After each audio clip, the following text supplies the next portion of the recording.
ഭവന നിർമ്മാണത്തിന്റെ പേരിൽ കോടികളുടെ തട്ടിപ്പ്. ചിയ്യാരം ആസ്ഥാനമാക്കിയ മാസ്റ്റർ ബിൽറ്റ് ഇൻഫ്രാസ്ട്രക്ചർ കമ്പനി ഉടമകൾക്കെതിരെ കർശന നടപടി ആവശ്യപ്പെട്ട് വഞ്ചിതരായവർ രംഗത്ത്.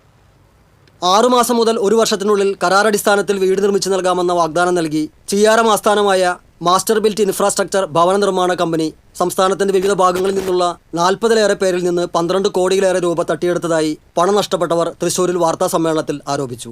സമൂഹ മാധ്യമങ്ങളിലെ ആകർഷകമായ പരസ്യങ്ങളിലൂടെ ഉപഭോക്താക്കളെ കണ്ടെത്തി 25 വർഷത്തെ നിർമ്മാണ ഗ്യാരണ്ടി, വിദഗ്ധ സേവനം തുടങ്ങിയവ വാഗ്ദാനം നൽകിയാണ് കമ്പനി ആളുകളുടെ വിശ്വാസം നേടിയിരുന്നത്. നിർമ്മാണം വേഗത്തിൽ പൂർത്തിയാക്കാമെന്ന് വിശ്വസിപ്പിച്ച് കരാർ തുകയുടെ 90 മുതൽ 95% വരെ മുൻകൂറായി വാങ്ങിയ ശേഷം പ്രവൃത്തികൾ പാതി വഴിയിൽ ഉപേക്ഷിക്കുന്നതാണ് ഇവരുടെ രീതി.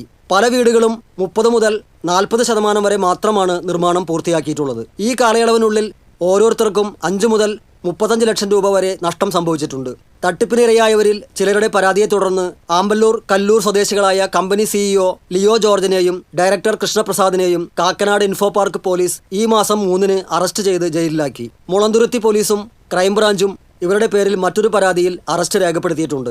ഒളിവിൽ കഴിയുന്ന സാമ്പത്തിക ഇടപാടുകളുടെ മുഖ്യ ചുമതലക്കാരനായ ഡയറക്ടർ KG ശരത്തിനെ എത്രയും വേഗം പിടികൂടണമെന്നും ഇവർ ആവശ്യപ്പെട്ടു. വഞ്ചിക്കപ്പെട്ടവരുടെ കൂട്ടായ്മ പ്രവർത്തകരായ NR Kaladharan, Anoop, Danish P Davis, Sujith Perambra എന്നിവർ വാർത്താസമ്മേളനത്തിൽ പങ്കെടുത്തു.